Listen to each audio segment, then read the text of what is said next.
చాలా సంవత్సరాల క్రితం ఒక చిన్న గ్రామంలో రాము అనే పేరు గల ఒక వ్యక్తి ఉండేవాడు. అతని దగ్గర చాలా కోళ్లుండేవి.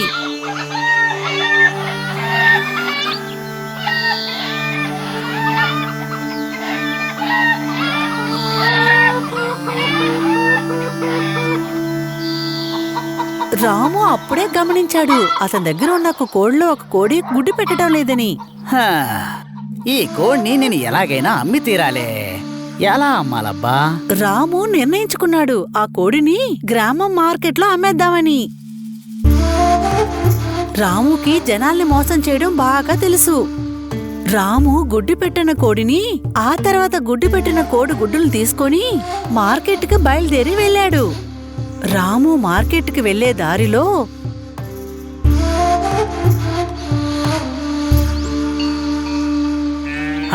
ఎవరు తను? హౌరా బార్బర్, ఎక్కడి నుంచి వస్తున్నారు?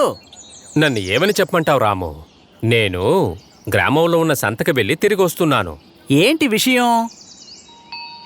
నేను ఈ ఆవుని అమ్మడానికి సంతకి వెళ్ళాను. కొద్ది కాలంగానే ఇది పాలు తక్కువగా ఇస్తోంది. అందుకే దీన్ని కొనడానికి ఎవరు ఇష్టపడటం లేదు రాము.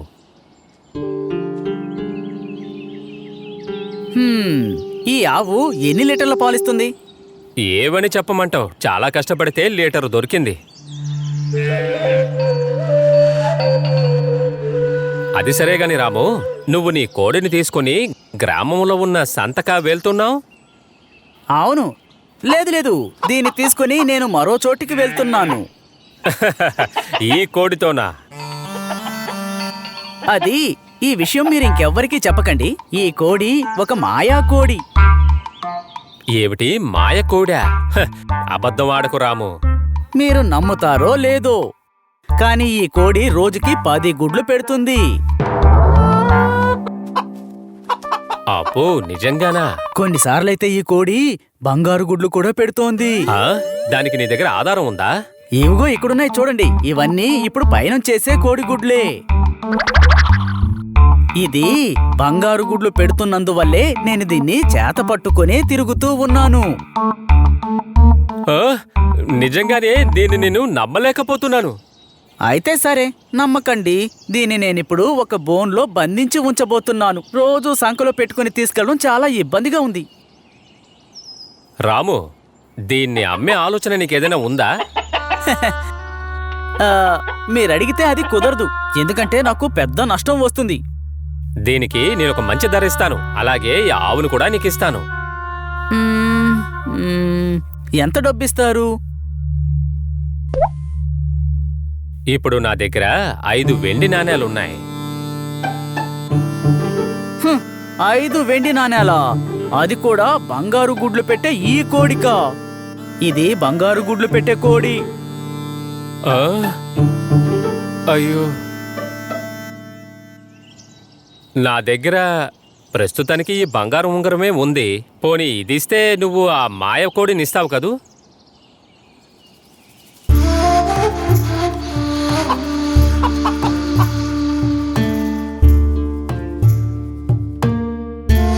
నిజంగా ఇతను ఒక పెద్ద మూర్ఖుడు. నేను ఇప్పుడు ఈ ఆవుని ఇంకెవరికైనా అమ్మేయాలి. ఏదో ఒకటి చేస్తాను.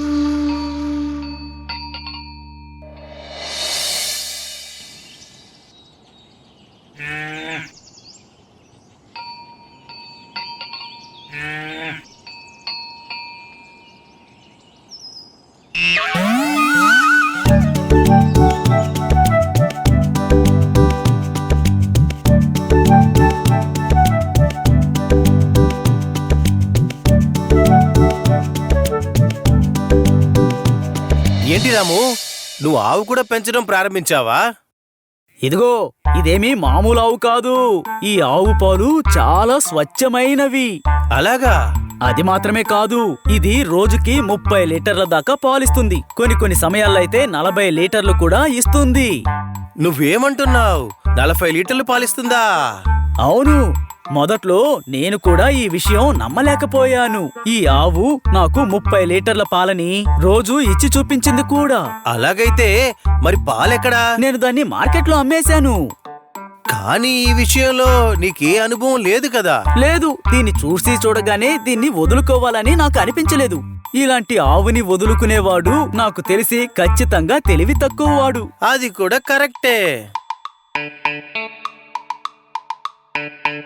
కొన్ని రోజులుగా నాకు ఒక ఆలోచన. నేను కూడా ఒక ఆవు కొందామని. అలాగైతే ఒక మంచి ఆవుని చూసి కొనుక్కోండి. నేను ఈ ఆవుని 20 వెండి నాణేలిచ్చి కొనుక్కున్నాను. నేను మీకు 25 వెండి నాణాలు ఇస్తాను. నాకు నువ్వు ఈ ఆవునిచ్చేయి. ఓ, నన్ను క్షమించండి, నేను దీన్నిప్పుడు అమ్మను. ఇదిగో చూడు రాము, నీకు ఆవు పెంచే అనుభవం లేదు. ఇప్పుడు నాకు ఒక ఆవు అవసరం. మనిద్దరం ఒక మంచి ఒప్పందానికి వద్దాం, సరేనా? ఇప్పుడు మీరు నన్ను బాగా ఇబ్బంది పెడుతున్నారే. ఇప్పుడు నేను మీకు కుదరదని చెప్పలేకపోతున్నాను. సరే, తీసుకుని వెళ్ళండి.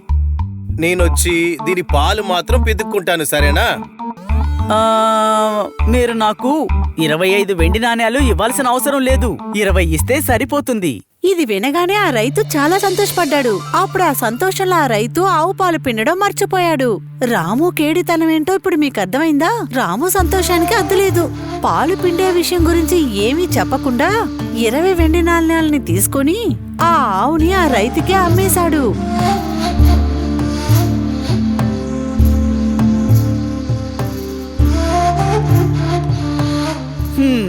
ఈ రోజు చాలా సంతోషంగా గడిచింది.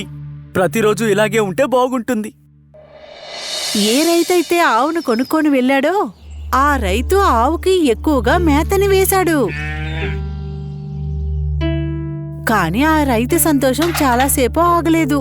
మరుసటి రోజు ఆవు దగ్గర పాలు పిండడానికని వెళ్ళేటప్పుడు ఏమైందంటే, ఏంటి ఇలా అయిపోయింది? ఏం చేయాలి ఇప్పుడు? ఆ రాము మొన్న మోసం చేశాడు. 30-40 లీటర్లు పాలిస్తున్నాడు, కానీ 2 లీటర్లు కూడా రాలేదే.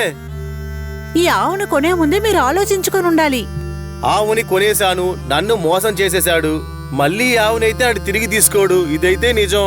ఒకసారి మనం వెళ్లి గ్రామాధికారిని కలుద్దామా? అది కూడా కరెక్టే. నేను వెళ్ళి వెంటనే వచ్చేస్తాను. ఆ రైతు గ్రామాధికారిని కలవడానికి వెళ్ళాడు.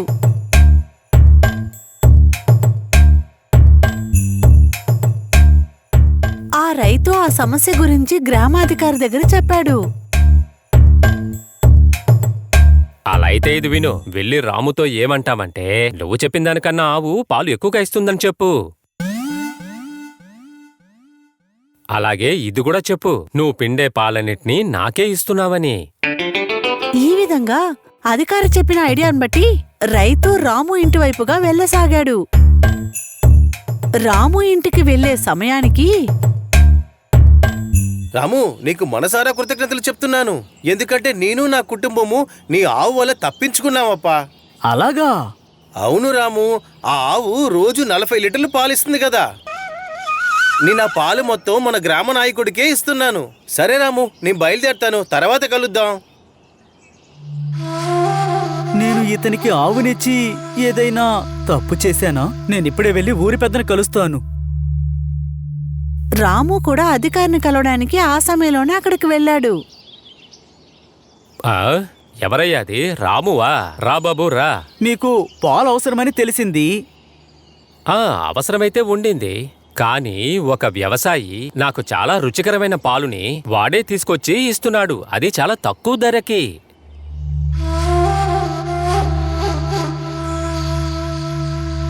అబ్బా, ఇప్పుడు నేను ఏం చేయాలి? ఊరి పెద్ద అబద్ధం చెప్పరు అంటే ఆ రైతు చెప్పిందంతా నిజమేనన్న మాట.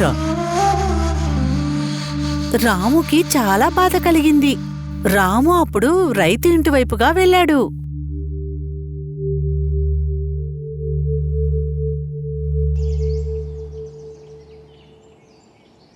అరే రా రాము, మా ఆవుకి ఇక్కడ గడ్డి బాగా నచ్చిందంట.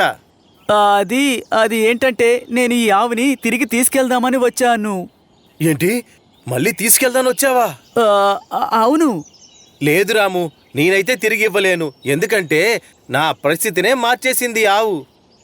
దయచేసి అంత మాట అనకండి. ఈ ఆవుని కొనాలని చాలా ఆశపడ్డాను. ఆ తర్వాతే గట్టిగా నిర్ణయించుకున్నాను. లేదు లేదు లేదు రాము, నేనైతే తిరిగి ఇవ్వను. నేను ఇచ్చిన డబ్బులు ఇచ్చినా కూడా నీకు ఇవ్వను. సరే, ఈ ఆవుని మీరు నాకు ఎంత డబ్బిచ్చి కొన్నారో నేను మీకు అంతకి డబ్బులిచ్చి కొనుక్కుంటాను. ఆలోచిస్తే నీ బాధ నాకు అర్థం అవుతుంది. సరే, నాకేమిస్తావో చెప్పు. మీరు నాకు ఎన్నిచ్చారు? ఖచ్చితంగా మీరు నాకు 20 వెండి నాణేలు ఇచ్చారు. బదులుకి నేను 30 ఇస్తాను. ఆ, ఏంటి 30? అదంతా కుదరదు. మించుమించి 40 వెండి నాణేయాలు కావాలి నాకు. సరే, అలాగే ఇస్తాను.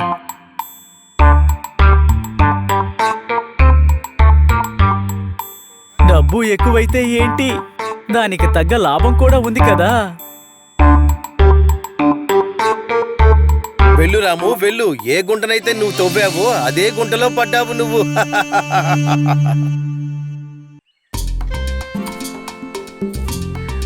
చిన్న అడవి అందమైన ఒక అడవిగా ఉన్నింది. చిన్న చిన్న కొండలు, చెరువులు నిండిన ఒక అడవి.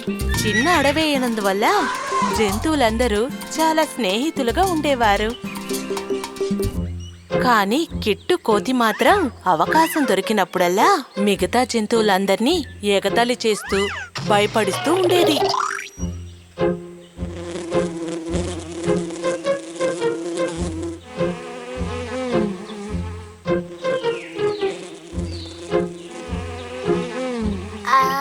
అరే, అంత లోపల తెల్లారిపోయిందా? నిద్ర కూడా పోయింది. ఇక ఏం చెయ్యాలి? ఆకలి కూడా వేస్తుంది. ఇవాళ కూడా ఎవరినో ఒకరిని మోసం చేసి పని పాట లేకుండా తినేయాలి.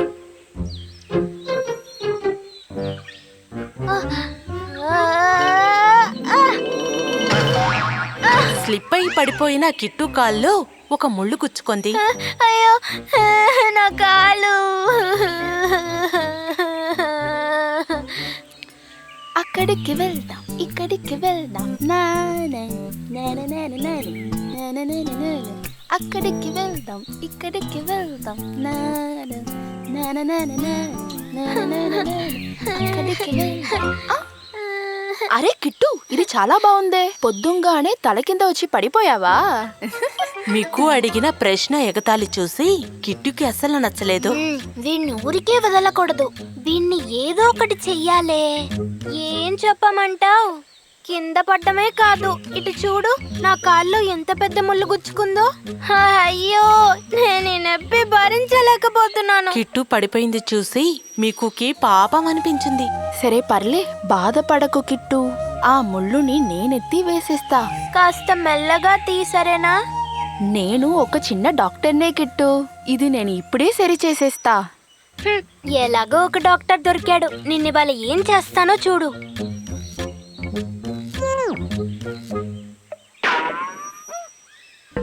ఏంటి కిట్టు, ఇప్పుడు నువ్వు హ్యాపీనేనా? వీడు కాల్లో కూర్చున్న ముళ్ళు ఇంకా సరి కాలేదా? ఇంకా నా ఉంది. కాలటు పెట్టు, ముందు నా ముళ్ళివ్వు. ముళ్ళా? ఇప్పుడే కదా అది వేసేసా. అది సాధారణమైన ముళ్ళు కాదు, చాలా ఖరీదైంది. దాన్ని వెతుకుతూ నేను వెళ్ళేటప్పుడే అది నా కాల్లో గుచ్చుకుంది. అది నేను ఆ పొదల్లో వేసేసానే, ఇంకా అది దొరకదు. నువ్వు నాకు ఆ ముల్లెతికిపోతే నేను సింహరాజుకెళ్ళి చెప్పేస్తాను. అసలే సింహం రాజు నీ మీద చాలా కోపంగా ఉన్నారు. అరే కిట్టు, వద్దు వద్దు. ఏమైనా కావాలంటే అడుగు, నేనిస్తా. వేరే అంటే నేనేమడిగినా ఇచ్చేస్తావా? అలా అంటే నువ్వు నా ఇంటికి వచ్చే ఫ్రెష్గా ఉండే క్యారెట్ని నీకు ఇస్తా. ప్రస్తుతానికి ఒప్పుకుంటాలే. సర్లే, ముందు నన్ను లేవది.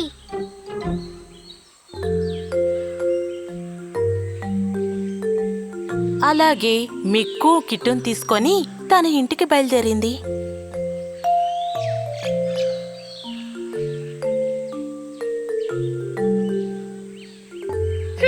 ఉత్త ఈ 2 క్యారెట్లతో నేనేం చేయాలి? నా కాల్లో నొప్పెక్కు ఉండడం వల్ల నేను చెట్లకి పళ్ళు కూడా కోయలేను. నా ఆకలికి ఇది అస్సలు సరిపోదు.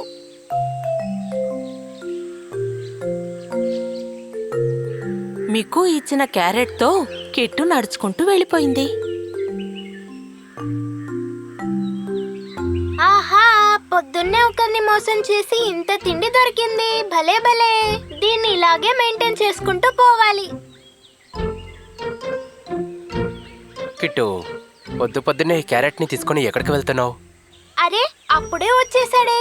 వెతుక్కుంటూ వెళ్తున్నవాడే ఎదురొచ్చేసాడే. ఇప్పుడిక వీడి భర్తం పట్టాలి. అరే ఎలుకబంటి అన్నయ్య, బావున్నారా? అన్నయ్య, నాకు చిన్న సహాయం చేసి పెడతారా? ఖచ్చితంగా నీకోసం నేను ఏదైనా చేస్తాను. చెప్పు. మనిద్దరం అప్పటి నుంచే ఫ్రెండ్స్ కదా.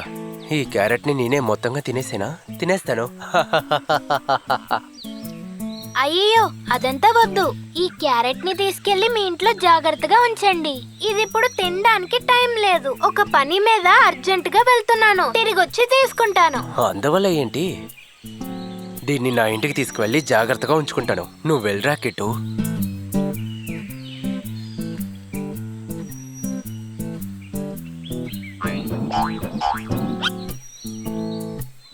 ఈరోజు దీని నిండా తేనె తీసుకురావాలి.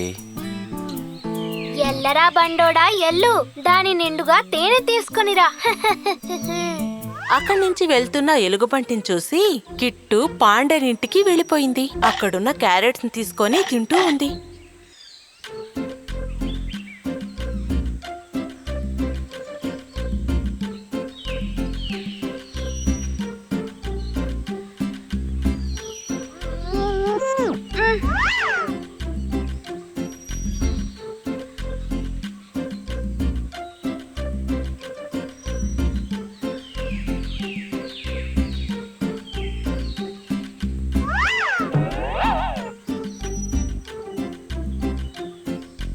ఇక్కడ ఎవరన్నా ఉన్నారా?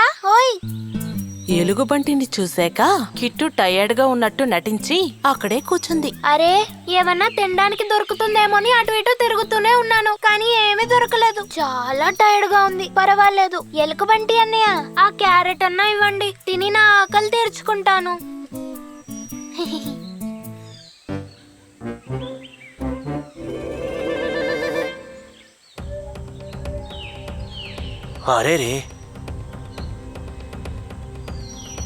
అరే కిట్టు, నేను లోపల పెట్టిన క్యారెట్ ఏది కనిపించట్లేదు. దాన్ని ఎవరో దొంగలించారనుకుంటా. ఏంటి కనిపించడం లేదా? ఎలుకబంటి అన్నా, అది మొత్తం నువ్వే తినేసావా? కిట్టు, ఇలా అన్యాయంగా అబద్ధాలు ఆడకూడదు. నీ క్యారెట్ నాకెందుకు? అదేంటి, ఎక్కడికి వెళ్ళుంటది? ఇప్పుడే నేను ఈ విషయాన్ని సింహరాజుకి చెప్తాను. కిట్టు, నువ్వు కాస్త ఓర్పుగా ఉండు. నువ్వు రాజు దగ్గర చెప్పాల్సిన అవసరం ఏమీ లేదు. నీకు ఇప్పుడు ఆకలేస్తుంది అంతే కదా. దానికి నేను ఒక పని చేస్తాను. గుహలోపలికి వెళ్లిన ఆ ఎలుగుబంటి ఒక జాడితో వచ్చింది. ఇదిగో, భలే అద్భుతమైన తేనె. ఇది నువ్వు తాగావంటే నీ టైర్డ్నెస్ అంతా పోతుంది. ఈ చిన్న జాడీలో ఉన్నదంతా తాగినా నాకు ఆకలి తీరదు. పోన్లే, ప్రస్తుతానికి అడ్జస్ట్ చేసుకుంటాను.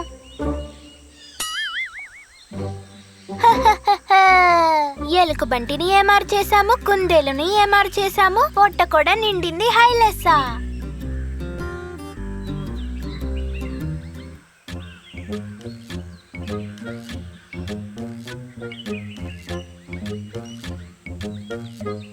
అరే ఇదేంటి, ఎందుకు విడిలా కుంటుతున్నాడు?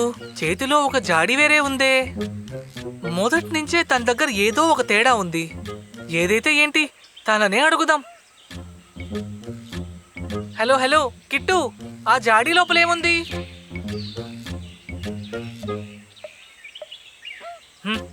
అందులో ఏదో ఒక ముఖ్యమైన విషయమే ఉందనుకుంటున్నాను. చాచా, ఇందులో ముఖ్యమైన విషయం ఏం లేదు నక్కన్నయ్య. ఇందులో కొంచెం తేనె ఉంది. అదేం లేదు, కాల్లో ముళ్ళు గుచ్చుకోవడం వల్ల చాలా నొప్పిగా ఉంది. ఇది కాసేపు నీ ఇంట్లో పెట్టుకుంటావా? నేను రేపు పొద్దునొచ్చి తీసుకుంటాను. ఓ సరే సరే. నక్క కిట్టు చేతుల నుంచి ఆ జాడిని తీసుకొని తన ఇంట్లోపలకు పెట్టుకుంది. తర్వాత చెప్పింది, కిట్టు, నీ జాడి ఎవ్వరు తీసుకోకుండా నేను ఒక పెట్టెలో పెట్టి తాళం వేశాను, సరేనా? ఆ పెట్టె తాళం పోతే ఏం చేయాలి? అందుకే ఆ పెట్టెకి తాళం వేయకు. అది విన్న వెంటనే కిట్టు మొహం చూశాక నక్కకి అర్థమైపోయింది. వీడిని ఇలాగే వదిలేస్తే సరిగ్గా ఉండదు. అయితే సరే. కిట్టు అక్కడి నుంచి బయలుదేరాక నక్క అక్కడ ఉన్న తేనెను తాగేసింది. తర్వాత ఆ జాడీ లోపల ఒక పీతను తీసి వేసింది. తర్వాత ఆ జాడీని ఒక పెట్టె లోపల పెట్టింది. ఆ తర్వాత తను ఇంటి నుంచి బయటకొచ్చింది.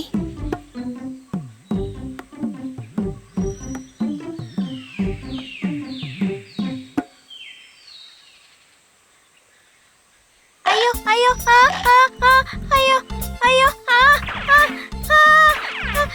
అయ్యో అయ్యో అయ్యో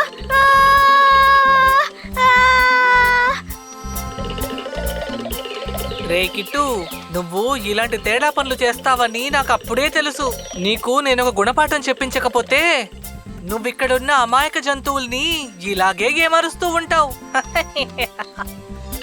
పీత కరిచినందుకు తట్టుకోలేక కిట్టు అక్కడి నుంచి పారిపోయింది.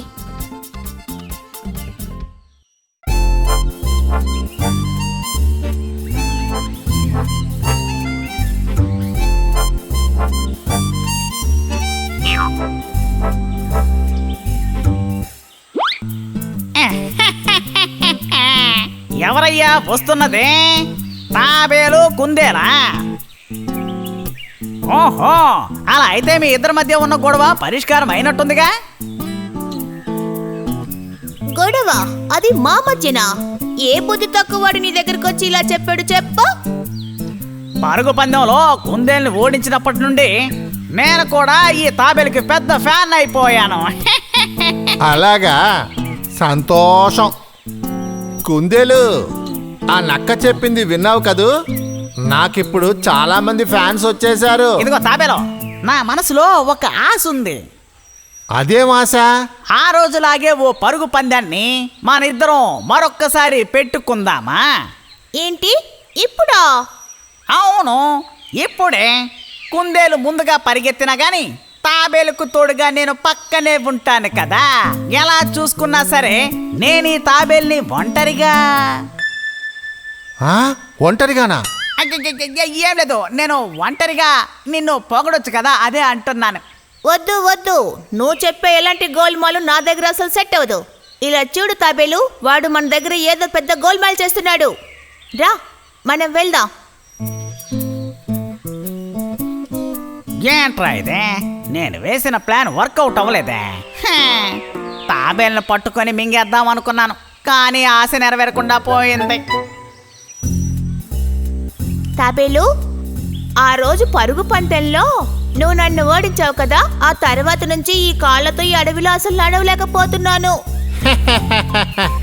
నిన్ను నేను ఓడించిన కథ ఉంది కదా, ఈ దేశంలో మాత్రం కాదు, ప్రపంచం మొత్తం అందరికీ తెలుసు. అందువల్లే ఈ కథ సూపర్ హిట్గా ఉందంటే చూసుకో మరి. ఏంటది? అలాగా, నా వల్ల అన్ని ఊళ్ళో ఉన్న కుందేళ్ళకి అవమానంగా అనిపించిందా? ఏమైనా సరే నీకు కాస్త అహంకారం ఉన్నది నిజమే, అది ఇప్పుడు తగ్గిపోయింది కదా. నాకు అహంకారమా? అలాంటి అహంకారం ఏమి నాకు లేదే.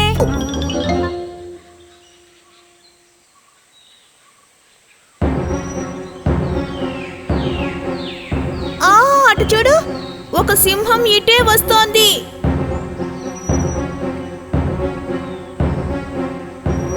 అరేరే, సింహం మనల్ని చూసేసినట్టుకుంది. ఇప్పుడు మనం ఏం చేయాలి? మనం సింహాన్ని ఏమీ చేయలేం, దానికి బదులు వాడే మనల్ని ఇప్పుడు ఏదో ఒకటి చేస్తాడు. ఇలాంటి సమయంలో కామెడీ చేస్తావేంటి?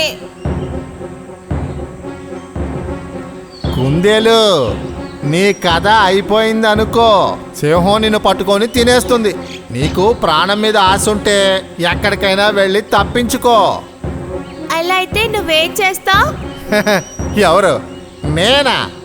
ఇదిగో ఈ పెంకు లోపల దాక్కుంటాను. తాబేలు,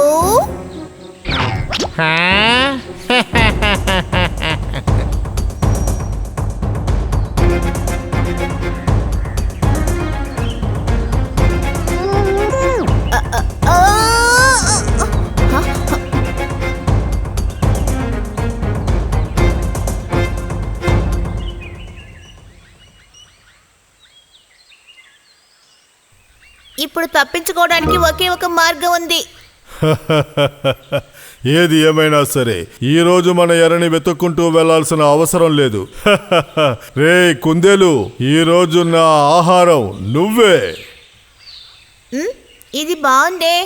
సింహం అన్న కోసం నేను ఒక బహుమతిని తీసుకొచ్చి ఎదురు చూస్తున్నాను. నా దగ్గరకు వచ్చి ఇలా చెప్తున్నావేంటి? ఆ? ఏంటి బహుమతి నాకుందా? నువ్వేమంటున్నావో అర్థం కావట్లేదు. ఈ బండే నువ్వు చెప్పే ఆ బహుమతి. అదేం లేదన్నయ్యా, ఈ రాతి కింద ఒక గుహ ఉంది, దాని కిందే మీ కానుకుంది. ఆ? అసలు నువ్వేమంటున్నావు? నాకేమీ అర్థం కావట్లేదు. నేను ఇటువైపుగా వస్తున్నప్పుడు ఒక శబ్దం వచ్చింది. ఇక్కడికొచ్చి చూస్తే ఆ గుహ లోపల ఒక జింక పడి ఉంది. ఏంటి జింక? ఎక్కడా? ఆ జింక పారిపోకుండా ఉండడానికే నేను ఈ రాయిని తీసుకొచ్చి దాని మీద పెట్టాను. మీకోసమే నేను ఎదురు చూస్తున్నాను. హ, జింక మాంసం తిని ఎన్నాళ్ళో అయింది. నాకు నోట్లో సొల్లు కారుతుంది. నువ్వు పక్కకి పో, నేను ఆ జింకను పట్టుకొని తింటా. అన్నా కంగారు పడకండన్నా, ఈ రాయిని గట్టిగా పట్టుకోవాలి. నేను వెళ్ళి ఆ గుహలో ఉన్న జింకను తీసుకురావడానికి తగిన ఏర్పాట్లు చేస్తానన్నా. నువ్వు చెప్పేది నమ్మే విధంగానే ఉంది. హ, సరే నువ్వు వెళ్ళి ఎప్పుడు వస్తావేంటి? త్వరగా వచ్చేస్తాను. త్వరగా రా.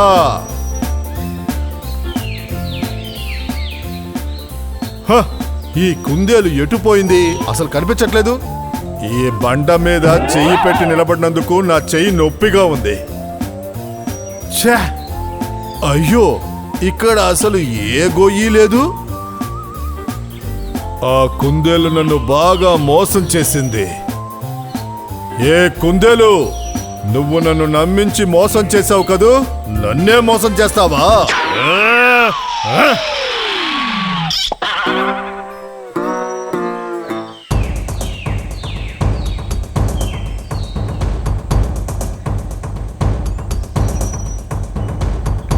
రేయ్ మిత్రమా, నన్ను కాస్త సరిచేస్తావా? నీకు అసలు సహాయం అనేది చేయకూడదు. నువ్వొక స్వార్థపరుడివి. నాకంటూ ఒక ఆపద వస్తే నువ్వు నన్ను రక్షించకుండా వెళ్ళిపోయావు కదా. కావాలంటే ఇప్పుడు నేను నీకు సహాయం చేయొచ్చు. ఇకపైన మన ఇద్దరికి స్నేహం అనేదే కుదరదు. నన్ను క్షమించు మిత్రమా, దయచేసి నన్ను క్షమించు మిత్రమా. ఇకపై ఇటువంటి తప్పు జరగదు. నన్ను క్షమించు.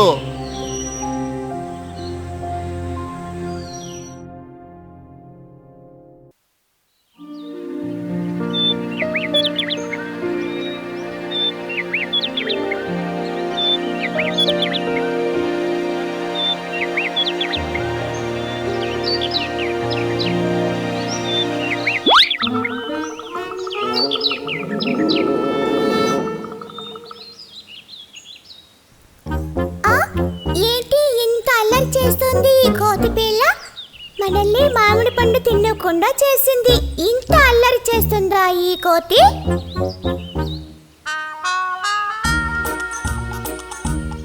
ఆ కోతి చాలా అల్లరి చేసేది.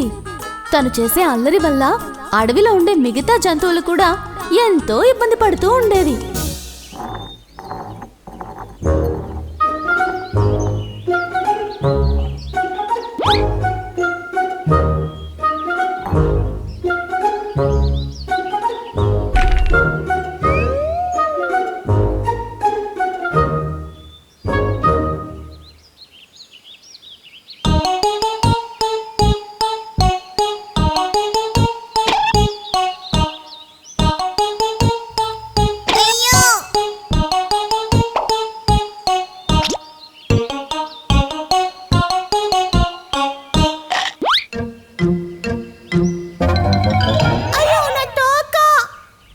అదలా ఉండగా ఒకరోజు ఆ అడవిలో చెట్లని కొట్టడానికి కొందరు వచ్చారు.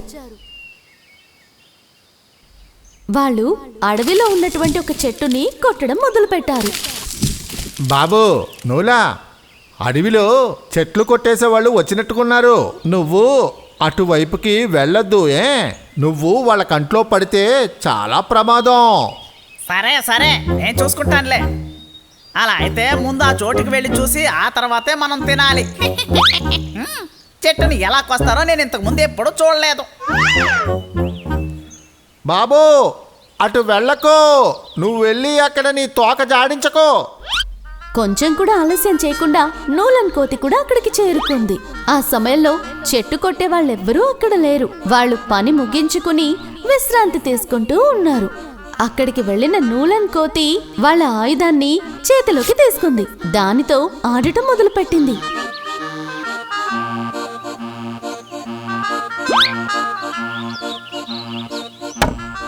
చివరికి నూలన్ కోతికి కూడా అదే జరిగింది.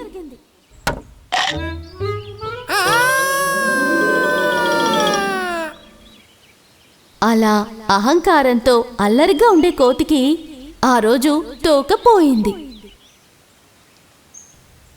తోకలేని కోతి వెళ్తోంది, చూసారా? చూసామే, మేము చూస్తున్నామే. తోకలేని కోతిని అడవిలోని మిగతా మృగాలన్నీ వేళాకోళం చేస్తూ ఉండేవి. నూలన్ కోతికి చాలా బాధగా అనిపించింది. తను ఒక పెద్ద చెట్టెక్కి కూర్చుంది. అప్పుడే ఆ చెట్టుకున్న రంధ్రంలో ఏదో దగదగ మెరవడం తను చూసింది. ఏంటిది దీపంలా ఉందే? తోకను కోల్పోయిన నాకు దేవుడిచ్చిన దీపమేమో ఇది. ఏది ఏమైనా సరే దీన్ని నా దగ్గరే ఉంచుకుంటాను.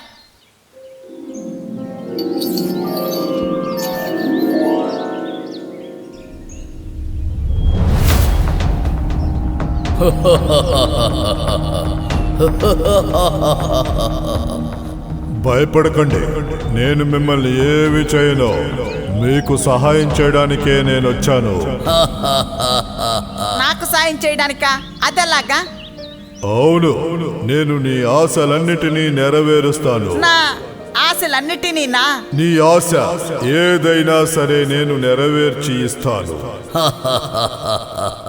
కానీ 3 ఆశలు మాత్రమే అడగాలి.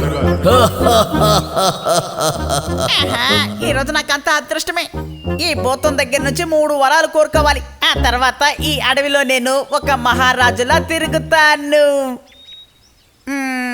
ముందుగా తెగిపోయిన ఈ తోకని అడుగుతాను. నాకు ముందుగా తెగిపోయిన నా తోక కావాలి. ముందు దాన్ని ఇవ్వు చూద్దాం. ఓ, దానికేముంది, వెంటనే చేస్తాను.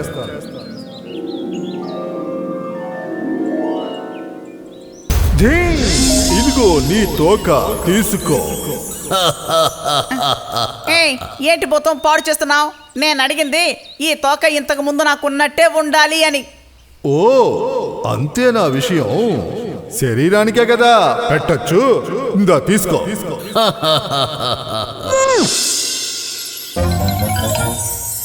అయ్యయ్యో, భూతం ఏం చేస్తున్నావు నువ్వు? ఎక్కడైనా తోక పొట్ట మీద ఉంటుందా? ఇంకెక్కడ పెట్టాలి? తోక ఎక్కడుంటుందో కూడా తెలియని తెలివి తక్కువ భూతంలా ఉన్నావే. తెలీదు యజమాని, నాకు తోక లేదు కదా. ఇలా చూడు, ఇదిగో ఇక్కడే ఉంటుంది. ఏంటి, అర్థమైందా? ఓ, అంతేనా? ఇదిగో ఇప్పుడే పెడతా. భలే భలే భలే, పోయిన తోక తిరిగి వచ్చేసింది. భూతమా, ఇంకా మిగిలిన 2 వరాలు కోరుకుంటాను, నాకిస్తావా? నీకు నేను 3 వరాలు ఇచ్చేశాను. ఎప్పుడో? ఇప్పటిదాకా నువ్వు ఇచ్చింది 1 వరమే కదా. తోక తీసుకొచ్చి ఇచ్చింది అది మొదటి వరం. తోకని శరీరంలో అంటించమన్నది 2వ వరం. తోకని మళ్ళీ మార్చి అతికించమన్నావుగా, అది 3వ వరం. ఏంటిది? నేను ఒకటి అనుకుంటే ఇక్కడ ఇంకోటి జరుగుతోంది. తెలివి తక్కువ దద్దమ్మ కోతి, నీకు తోకైనా దక్కింది కదా, అదే పెద్ద అదృష్టమని సంతోషపడు. ఇకపైనైనా ఎవ్వర్ని ఇబ్బంది పెట్టొద్దు. నేను చెప్పింది అర్థమైందా? ఆ తర్వాత ఎప్పుడూ కూడా మిగతా ప్రాణుల్ని ఇబ్బంది పెట్టడం కానీ ఏడిపించడం కానీ తను చేసేది కాదు.